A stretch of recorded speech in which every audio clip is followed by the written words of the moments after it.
저는 항상 젊은 아빠, 조금 더 아이와 이런 공감대가 조금 더 격이 없는 아빠를 꿈꿨는데 내 몸은 우리 아이와 전혀 어울리지 않는 아빠의 모습을 가지고 있었어요. 그럼 배불뚝이 아빠, 물론 뭐 배불뚝이 아빠가 좋은 아빠가 아니라는 건 절대 아닙니다. 그런데 그런 아빠보다는 조금 더 외적으로도 건강하고 내면적으로도 건강한 그런 아빠의 모습을 내가 꿈꿔왔는데 그것과 동떨어져 있더라고요. 그래서 우리 아이가 뱃속에 생기면서부터 약속했어요. 뱃속에 있는 아이가 내가 아빠가 너를 위해 건강한 아빠가 될게. 너를 위해 내가 아빠가 평생 운동할게. 그렇게 약속을 하고 나니까 그게 상당히 큰 내적 외적 동기로 작용을 했던 것 같아요.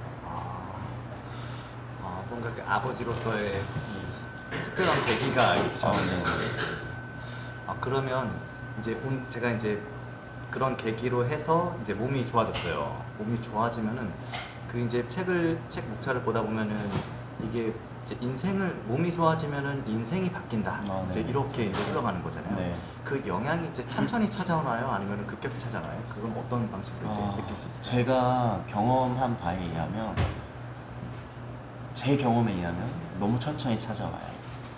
네. 근데 급격한 변화는 좋지 않은 것 같아요. 급격히 뭔가의 그런 변화를 경험한다면 이런 이야기를 하고 싶어요. 제가 책을 쓸 때 뭐 다른 분께서 이런 얘기를 해줬어요.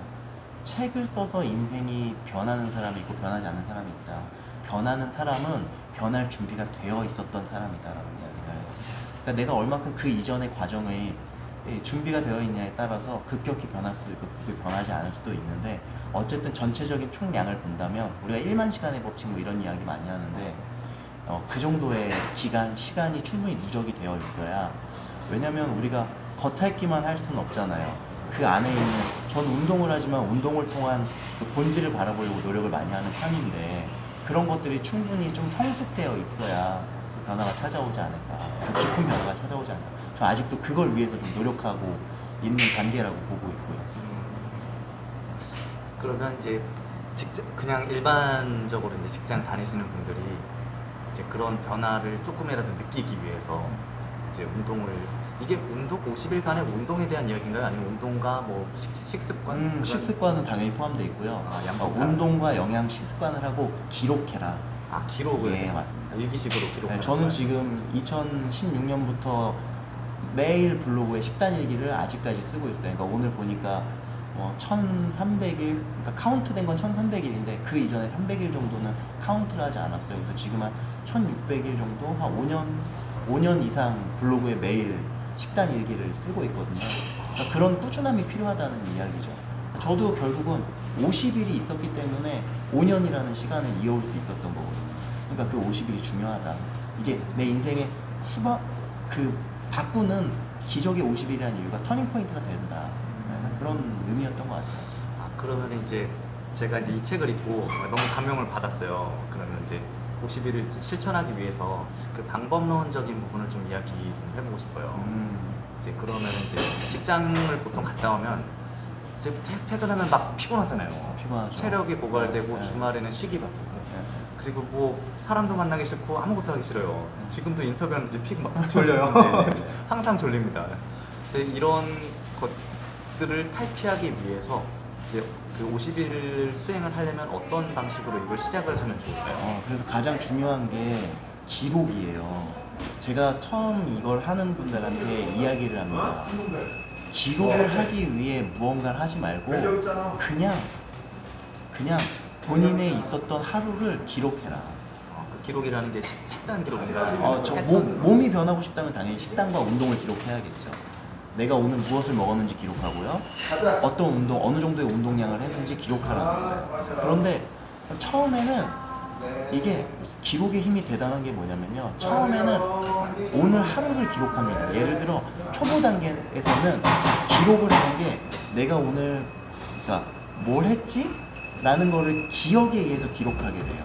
그런데 이게 기록을 하다 보면요. 어떤 긍정적인 영향이 있냐면 이게 저도 마찬가지인데 내일의 기록을 오늘 미리 합니다.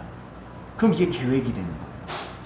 기록을 하면서 내일 할 일까지 같이 적게 된다는 네, 말씀이세요? 나는 내일 이렇게 살 거야 라는 계획을 거기에 같이 기록하게 되더라고요. 이거 되게 신기한 예. 부분이에요. 오늘만 기록했던 내가 내일을 기록하게 돼요. 그럼 내일 그렇게 살지 않더라도 괜찮잖아요. 살지 않더라도. 그런데 그렇게 살았다면 내 계획에 의한 삶이 계속 되는 거예요. 아, 성취감도 느껴지겠네요. 그럼요.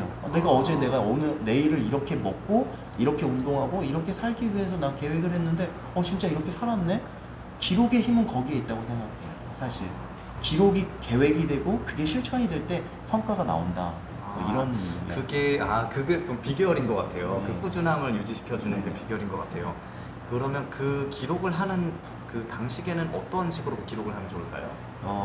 일단은 저는 저만의 좀 틀이 있는데 뭐 제가 제 블로그나 뭐 제 책에 미라클 일지라고 해서 쓰는 양식이 있는데 뭐 이거는 자기가 가장 편안한 양식, 그러니까 내가 계속 쓸 수 있는 양식이어야 된다고 생각을 하거든요. 근데 저 같은 경우는 제가 먹는 음식을 먹기 전에 항상 찍어요.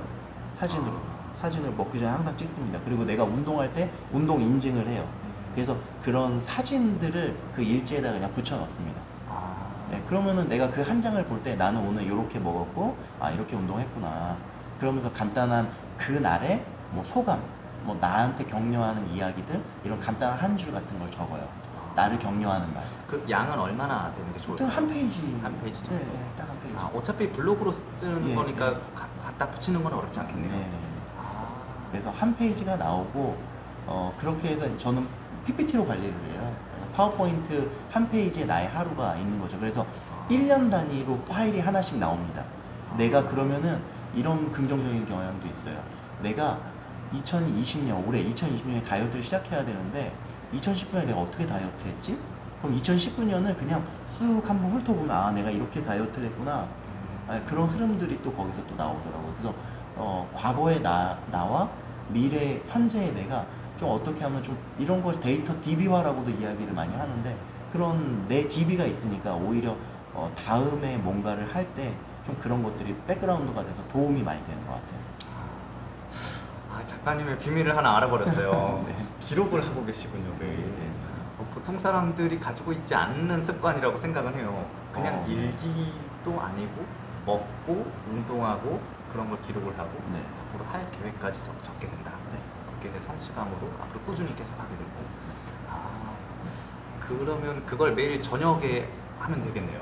네. 저는 저녁에 매일 하는 편이고, 근데 어떻게 하면 이 기록하는 시간을 단축시킬 수 있을까도 중요한 것 같아요. 이 기록이 내 인생에 방해하면 안 되거든요. 시간을 뺏어서는 안 되거든요. 그래서 최대한 단축시켜서 10분, 뭐 5분, 10분 이내에 마무리할 수 있는 정도가 돼야 나의 전체적인 삶에 이렇게 방해를 받는 게 아니지, 기록이 마치 내 인생에 큰 영역인 것처럼 돼서는 안 된다는 거죠. 그러니까 어떻게 하면 좀 단순화시킬 수 있을까를 좀 고민해서 사진으로 넣으면 딱 시각적으로도 좋고 표현하기에도 좋아서 저는 그런 방법을 좀 쓰고 있는 것 같아요. 아니면 PC가 좀 서툰 사람들은 정말 요즘 노트 같은 게 워낙 잘 돼 있기 때문에 노트의 형태로 해서 이렇게 남들의 양식을 가져다 쓰는 것도 좋고, 어쨌든 기록하다 보면 또 나만의 양식을 또 만들게 돼요.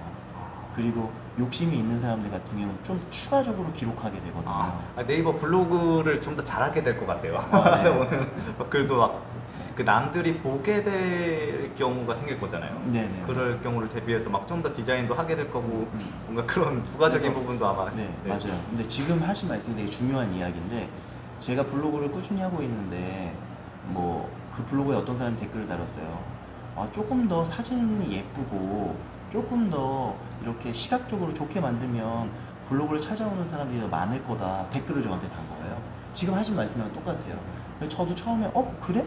그럼 이렇게 하면 어떨까? 라는 생각을 했지만 그거는 이 기록의 본질은 아닌 것 같아요. 이 기록은 누가 보기 위해, 누가 찾아오기 위해 하는 게 아니에요. 나를 위한. 내 삶을 바꾸기 위해 하는 건데, 여기에 그런 시간, 아까 말했듯이 시간 투자하지 말라는 이야기가, 그런 걸 투자하면 나의 삶은 결국 또 남들에게 보여주기 위한 삶이 되거든요.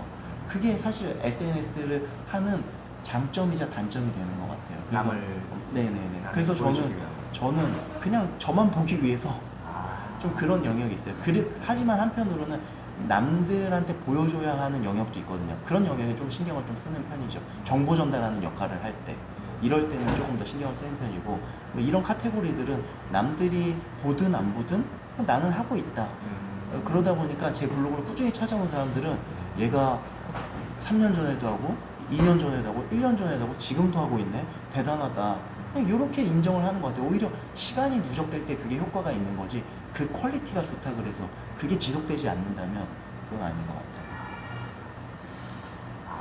매일매일. 그러면 결국에 이거를 그래서 이제 아까 말씀하신 게 혼자 기록을 그냥 페이퍼로 남겨도 괜찮다는 말씀이죠? 그럼요. 본인을 위한 기록을 근데 이제 남겨야 된다. 제 책에 얘기를 했듯이 공헌의 힘이라는 게 중요하다라는 이야기를 했어요. 이거를 나 혼자 갖고 있는 것보다는 나 다이어트 할 거야 이게 아니고, 저 다이어트 하고 있어요, 저 다이어트 중이에요, 저 다이어트 하고 있어요, 아니면은 뭐 저 올해 무슨 시험 볼 거예요, 저 올해 공무원 시험 볼 거예요, 저 올해 뭐 볼 거예요, 이렇게 계속 공헌을 해야 내가 그걸 더 지킬 확률이 높아진다는 거죠. 나 오늘 공무원 시험 보고 공무원 시험에 합격되면, 이게 합격된 다음에 사람들 놀래줘야지, 그럼 시험을 안 볼 수도 있는 거예요. 왜냐면 나는 나 혼자 하고만 약속했으니까 그 약속 힘이 좀 떨어지거든요. 그래서 공헌의 힘, 그래서 조금 더 남들이 볼 수 있는 SNS를 긍정적으로 활용해라, 이런 얘기를 또 한 겁니다. 그래서 SNS의 긍정적인 측면과 부정적인 측면을 잘 활용하는 게 되게 중요하다라는 거. 남들에게 이야기를 함으로써 스스로 조금 더 지켜질 확률은 네. 좀 더 증가된다는 말씀이시네요. 기록에 대한 이런 방법이 있었군요. 네. 오늘 집에 가다가 아니다, 블로그를 써야겠어요. 또 저는 좋은 수단인 것 같아요. 요즘에 뭐 모바일로도 가능하고, 아니면 뭐 저는 대부분 모바일로는 작성을 안 하고 다 PC로만 작업을 하는데, 그런 것들이 좀 꾸준히 조금 내 삶을 좀 업그레이드 할 수 있는 저에게는 좋은 수단이고 방법이고, 그래서 계속 하고 있는 것 같아요.